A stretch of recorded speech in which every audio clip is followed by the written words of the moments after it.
Hello students, कैसे हो आप सभी। स्वागत है आप सभी का वोल्केनो आईएएस के इस प्लेटफॉर्म पे। स्टूडेंट्स, अगर हम बात करें इस लेक्चर की तो ये लेक्चर हमारा डेली क्विज का डिस्कशन लेक्चर है, जिसके अंदर हम आपको यहाँ पे जो डेली क्विज के जो क्वेश्चंस होते हैं, चाहे वो करंट अफेयर बेस हों या स्टैटिक सेक्शन से रिलेटेड हों, उन क्वेश्चंस की यहाँ पे प्रैक्टिस की जाती है। स्टूडेंट्स, आप इन क्वेश्चंस की ज़रूर से प्रैक्टिस कीजिए, इनको नोट डाउन भी कीजिए और उनका रिवीजन भी आप रेगुलर वे में कीजिए, जिससे आपको ये मेमोराइज रह सकें। आपको जो आपने जो याद किया है या जो रीड किया है वो आपको एग्जामिनेशन के प्रोसेस में आपको हेल्प करे। उसके लिए आप इनका रेगुलर वे में रिवीजन ज़रूर से कीजिए। तो स्टूडेंट्स, आज का जो लेक्चर है उसको स्टार्ट करते हैं। सबसे पहले अगर हम बात करें फर्स्ट क्वेश्चन की, तो स्टूडेंट्स फर्स्ट क्वेश्चन के अंदर पूछा गया है, यहाँ पे कुछ किताबों के नाम दिए गए हैं, कुछ लिटरेचर के नाम दिए गए हैं और यहाँ पे पूछा गया है कि इनमें से कौन सी जो बुक्स हैं वो यहाँ पे संस्कृत लैंग्वेज के अंदर लिखी हुई हैं। तो स्टूडेंट्स, ये आपको पता होना चाहिए कि कौन से समय में जो कौन सी लैंग्वेज यूज की गई है, क्योंकि हमने अभी रिसेंटली एक और बुक है हर्षचरित्र, उसके बारे में रीड किया था कि हर्षचरित्र किस समय लिखी गई थी। बाण भट्ट के द्वारा लिखा गया था उस समय में उसको। तो इस तरीके से बुक से रिलेटेड भी यूपीएससी के द्वारा क्वेश्चंस पूछ लिए जाते हैं। एंशिएंट एंड मेडिवल हिस्ट्री से रिलेटेड अगर कोई किताबें हैं तो वहाँ पे क्वेश्चन ज़रूर पूछ लिए जाते हैं। यहाँ पे अगर हम बात करें फर्स्ट बुक की, फर्स्ट बुक है बुद्धा चरित्रा। बुद्धा चरित्रा बुक का आपको पता होगा स्टूडेंट्स कि ये बुक बेसिकली वहाँ पे जो अशुघोषा हैं उनके द्वारा ये किताब लिखी गई थी, बुद्धा चरित्रा। अगर हम बात करें अशुघोषा की, तो अशुघोषा स्टूडेंट्स वो ही पर्सनैलिटी हैं जो जब फोर्थ बुद्धिस्ट काउंसिल होती है तो उस समय में उसको डिप्टी प्रिसाइड करते हैं। फोर्थ बुद्धिस्ट काउंसिल जब हुई थी, कनिष्का के द्वारा वो काउंसिल करवाई गई थी और उस काउंसिल को जो प्रिसाइड किए थे जो पर्सनैलिटी हैं वासुमित्रा, और उसको डिप्टी प्रिसाइड जिन्होंने किया था उनको बोला जाता है अशुघोषा। तो अशुघोषा के द्वारा बुद्धा चरित्रा लिखी गई है। यहाँ पे बात आई है कि फोर्थ बुद्धिस्ट काउंसिल की, तो अगर स्टूडेंट्स हम फर्स्ट बुद्धिस्ट काउंसिल से अगर हम देखें, फर्स्ट बुद्धिस्ट काउंसिल से अगर हम बात करें, पहली बुद्धिस्ट काउंसिल कहाँ पे होती है? राजगृह में होती है। राजगृह में वो आयोजित की जाती है। उस समय में अजातशत्रु के द्वारा पैट्रोनाइज की गई थी और उस जो पहली जो बुद्धिस्ट काउंसिल है उसको वहाँ पे प्रिसाइड करते हैं महाकश्यपा। महाकश्यपा पहली बुद्धिस्ट काउंसिल को प्रिसाइड किए थे और अजातशत्रु के द्वारा वो पैट्रोनाइज की गई थी पहली Buddhist council. Second Buddhist council की अगर हम बात करें, काल अशोक के द्वारा वो सेकंड बुद्धिस्ट काउंसिल करवाई जाती है, पैट्रोनाइज की जाती है। वो काउंसिल कहाँ पे होती है? सेकंड बुद्धिस्ट काउंसिल होती है वैशाली के अंदर में। फर्स्ट राजगृह के अंदर हुई थी, सेकंड वैशाली के अंदर होती है और उस काउंसिल को हेड करते हैं सबाकामी।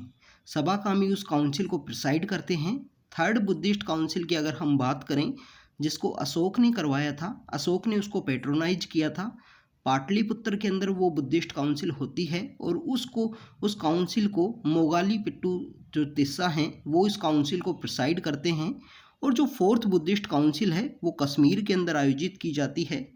कनिष्क के द्वारा वो काउंसिल करवाई गई।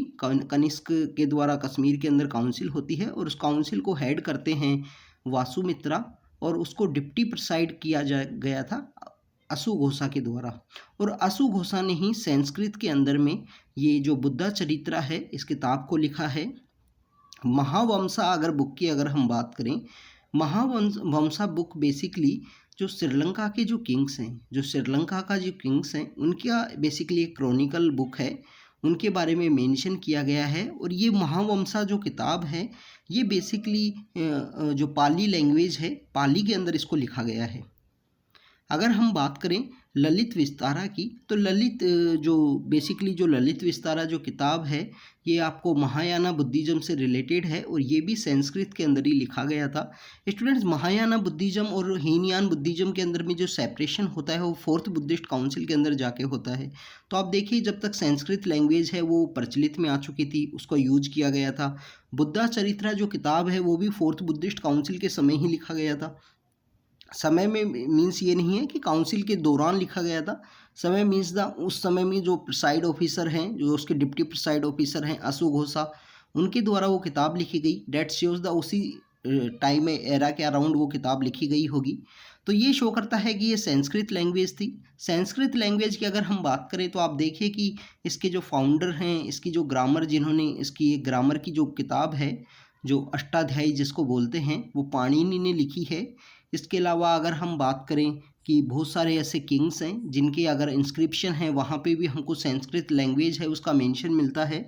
जैसे रुद्रदमन का अगर हम जूनागढ़ का इंस्क्रिप्शन की बात करें, वहाँ पे भी जो संस्कृत लैंग्वेज है उसको यूज किया गया है। तो इस तरीके से आपको पता होना चाहिए कि कब संस्कृत लैंग्वेज आती है, कब उससे पहले कौन सी लैंग्वेजेज चला करती थी। इससे पहले हमने एक जो कंधार के अंदर में जो अशोक का इंस्क्रिप्शन जो लोकेटेड है, वहाँ पे हमने क्वेश्चन पूछा था कि कौन कौन सी लैंग्वेज वहाँ पे यूज की गई हैं।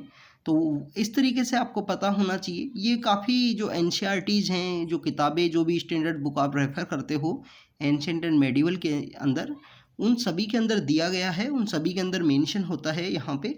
बस थोड़ा सा जब आप पढ़ाई करो तो उसको केयरफुली वे में उसको रीड किया करो, उसको देखा करो कि वहाँ पे क्या लिखा गया है एक्चुअली में। तो यहाँ पे बेसिकली स्टूडेंट्स अगर हम बात करें आंसर की, तो 1 और 3 यहाँ पे आंसर होगा। तो यहाँ पे राइट आंसर है सी। अगर हम बात करें सेकंड क्वेश्चन की student, second question is about the Caspian Sea से रिलेटेड है। स्टूडेंट्स हमने लास्ट 2 डेज से कंटिन्यू हम यहाँ पे कोई ना कोई कंट्रीज से एसोसिएटेड इस तरीके से क्वेश्चन पूछ रहे हैं। जैसे अगर हम बात करें, सबसे पहले हमने गल्फ कोऑपरेशन काउंसिल के बारे में पूछा।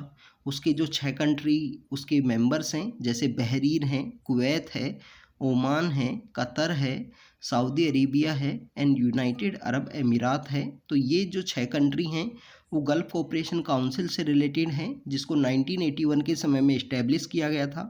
कल हमने संघाई कोऑपरेशन ऑर्गेनाइजेशन के बारे में बात की। वहाँ पे कजाकिस्तान, किर्गिस्तान, रसिया, ताजिकिस्तान, उज्बेकिस्तान, इसके अलावा अगर हम बात करें इंडिया, पाकिस्तान और रिसेंटली जो इंडक्ट किया गया है ईरान, उनके बारे में हमने देखा।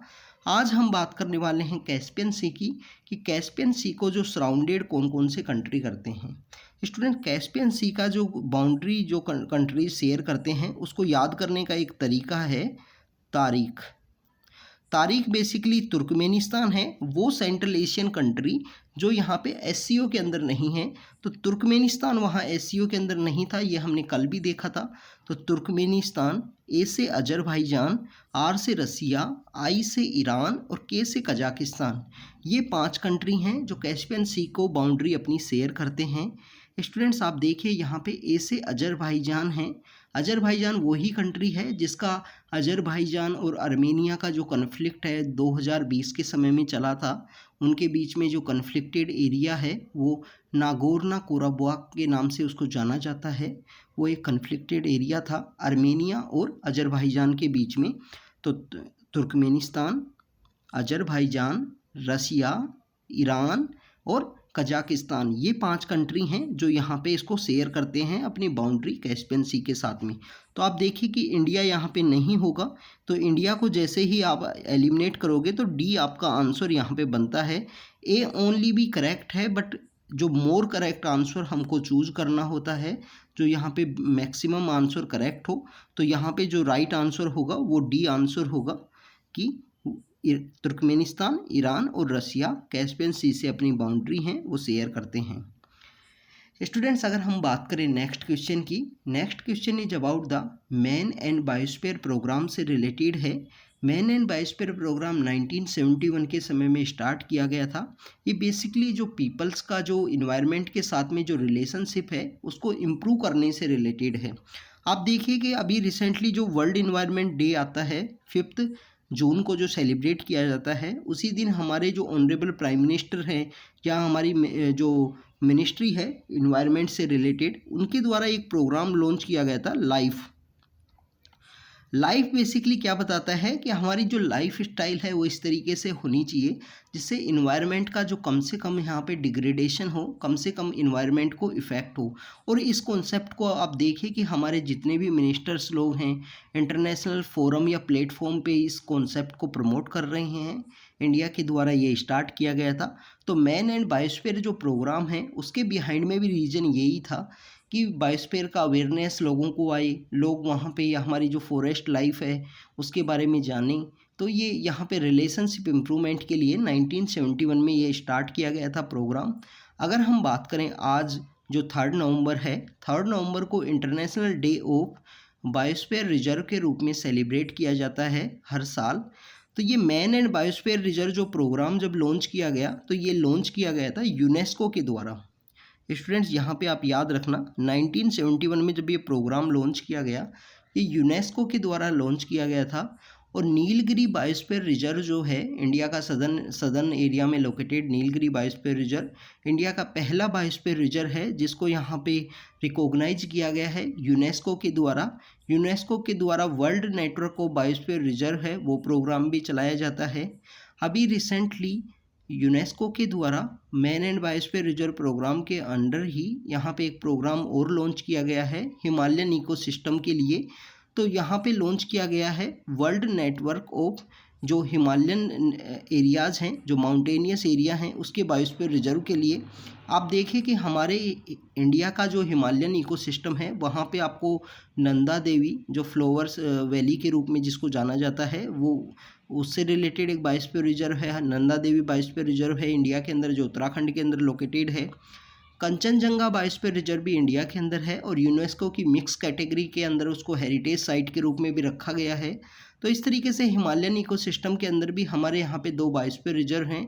टोटल 18 बायोस्फीयर रिजर्व यहाँ पे यूनेस्को के द्वारा हमारे यहाँ रिकॉग्नाइज हैं। उनके बारे में आपको पता होना चाहिए कि कहाँ कहाँ पे कौन कौन से बायोस्फीयर रिजर्व हैं। यूपीएससी के द्वारा 2019 के समय में यहाँ बायोस्फीयर रिजर्व और उसमें लोकेटेड जो प्रोटेक्टेड एरिया हैं उनसे रिलेटेड क्वेश्चन पूछ लिया गया था। तो इस तरीके से भी क्वेश्चन पूछ लिए जाते हैं। जैसे आप देखिए कि नीलगिरी बायोस्फीयर रिजर्व है, अब इसके अंदर काफ़ी सारे प्रोटेक्टेड एरिया हैं। तो वहाँ आपसे क्वेश्चन पूछ लिया जाएगा कि इनमें से कौन कौन से जो प्रोटेक्टेड एरिया हैं वो नीलगिरी के अंदर लोकेटेड हैं। तो आपको इस तरीके से जब बायोस्फीयर रिजर्व को आप रीड करो तो आपको उसको काफ़ी केयरफुली वे में रीड कीजिए, काफ़ी डिटेल वे में उसको देखिए। तो students man and biosphere reserve programme है वो यूनेस्को के द्वारा चलाया गया था 1971 के समय में। अगर हम बात करें स्टूडेंट्स नेक्स्ट क्वेश्चन की, next question is about the global education monitoring report से रिलेटेड है। ये रिपोर्ट 2016 में स्टार्ट की गई थी और ये रिपोर्ट 2016 में इसको एनुअल बेसिस पे स्टार्ट किया गया। एजुकेशन फॉर ऑल यहाँ पे पर्पज़ है। यूनेस्को के द्वारा ये रिपोर्ट रिलीज़ की गई थी। स्टूडेंट्स एजुकेशन से रिलेटेड भी जो यहाँ पे रिपोर्ट है वो यूनेस्को के द्वारा चलाई जाती है। तो यूनेस्को के द्वारा ये रिपोर्ट रिलीज़ की गई। यूनेस्को के बारे में आपको पता होगा 1945 में जिसको इस्टेब्लिश किया गया। इसका जो हेडक्वार्टर है या इसका हेड ऑफिस है वो आपको पेरिस में इसका मिलता है, पेरिस में इसका हेडक्वार्टर है। यहाँ पे अगर हम बात करें यूनेस्को के इस प्रोग्राम की, ग्लोबल एजुकेशन मॉनिटरिंग रिपोर्ट की, तो ग्लोबल एजुकेशन मॉनिटरिंग रिपोर्ट के अंदर आपको देखने को मिलता है कि इस बार की जो रिपोर्ट आई है उसके अंदर बताया गया है कि सदर्न एशिया के अंदर जो एजुकेशन जो एक्सपेंड हुआ है उसके बारे में यहाँ बताया गया है। यहाँ बताया गया है कि 10 में से जो 7 लोग हैं, जो 7 स्टूडेंट हैं वो आपको प्राइवेट स्कूल के अंदर पढ़ाई करते हुए दिखाई देते हैं। गवर्नमेंट स्कूल्स के अंदर बच्चों का जो एनरोलमेंट है वो यहाँ पे डिक्लाइन हुआ है। एजुकेशन सेक्टर में जो प्राइवेट जो यहाँ पे प्लेयर्स की एंट्री की वजह से यहाँ पे एजुकेशन सेक्टर एक्सपेंड हुआ है। आप अपने लोकल एरियाज़ में भी स्टूडेंट्स देखिए कि आपके लोकल एरिया में भी कोई यहाँ पे बिजनेस पर्सनैलिटी होगा या कोई वहाँ पे पॉलिटिशियन होगा तो उसका एक ना एक स्कूल आपको आसपास आपके कहीं ना कहीं दिखाई देगा। तो इस तरीके से एजुकेशन में जो प्राइवेट प्लेयर्स हैं उनका जो डोमिनेशन है वो इंक्रीज हुआ। उसी थीम को यहाँ शो करती है ग्लोबल एजुकेशन मॉनिटरिंग रिपोर्ट जो यूनेस्को के द्वारा निकाली जाती है। तो यहाँ पे जो राइट आंसर है वो है यूनेस्को के द्वारा इस रिपोर्ट को निकाला जाता है। स्टूडेंट्स ये रिपोर्ट यहाँ पे और भी जो प्रॉब्लम्स हैं एजुकेशन सेक्टर से रिलेटेड उनको यहाँ पे डील करती है, उनके बारे में ये हर साल अपनी रिपोर्ट देती है। आप देखिए कि जो सस्टेनेबल डेवलपमेंट गोल्स हैं जो SDG गोल्स हैं जो सभी कंट्रीज़ के द्वारा जिनको अडॉप्ट किया गया कि ये काफ़ी बेसिक गोल हैं, इन सभी के अंदर हमको इम्प्रूव करना है 2030 तक। तो एजुकेशन से रिलेटेड जो गोल है उससे रिलेटेड भी ये रिपोर्ट बताती है कि उसके अंदर कितना प्रोग्रेस हुआ है, कौन कौन से पैरामीटर्स के ऊपर में जो डेवलपमेंट है वो सही जा रहा है, कौन कौन से कंट्रीज़ हैं जो उसमें लैग कर रहे हैं। तो यहाँ पे आप एक कमेंट सेक्शन के अंदर एक बात बताना कि एजुकेशन से रिलेटेड जो सस्टेनेबल गोल है उसका गोल नंबर क्या है, क्या गोल नंबर 1 है या 2 है या 4 है, कौन सा गोल नंबर है जो एजुकेशन को यहाँ पे डील करता है सस्टेनेबल डेवलपमेंट गोल्स के अंदर में। स्टूडेंट्स आपका मेंस का आंसर हो तो मेंस के आंसर में आप इस तरीके से ये गोल हैं, ये जो रिपोर्ट हैं कौन से ऑर्गेनाइजेशन से द्वारा निकाली जाती है, इनको आप जब मेंस का आंसर लिखते हो, जैसे सपोज कीजिए एजुकेशन से रिलेटेड कोई आपका आंसर है या इंडिया के अंदर एजुकेशन सेक्टर से रिलेटेड कुछ पूछ लिया गया, तो आप यहाँ पे अपना कंक्लूजन में या आंसर के अंदर कहीं ना कहीं कोट कर सकते हो कि ग्लोबल एजुकेशन मॉनिटरिंग रिपोर्ट जो यूनेस्को के द्वारा निकाली जाती है उसने बताया है कि इंडिया के अंदर जो प्राइवेट प्लेयर्स हैं उनका एक्सपेंड हुआ है, उनकी एंट्री होने की वजह से एजुकेशन सेक्टर है वो एक्सपेंड हुआ है प्राइवेटाइजेशन की तरफ। तो स्टूडेंट्स ये सब इस तरीके से आप कोट भी कर सकते हो इस नॉलेज को अपने आंसर्स के अंदर जो मेंस के आंसर हैं आपके। अगर हम बात करें स्टूडेंट्स नेक्स्ट क्वेश्चन की, next question is about the Sunga dynasty से रिलेटेड है। तो ये बेसिकली आपको पता होगा स्टूडेंट, जैसे ही मौर्य डायनेस्टी का डिक्लाइन होता है एक नई डायनेस्टी यहाँ पे पावर में आती है, और इस तरीके से जो सुंगा डायनेस्टी है वो ही सिर्फ पावर में नहीं आएगी, और भी बहुत सारी डायनेस्टी हैं उस समय में पावर में आती हैं। कनवाज आएंगी, कनवाज के बाद में और भी बहुत सारी डायनेस्टीज़ हैं उस समय में आती हैं।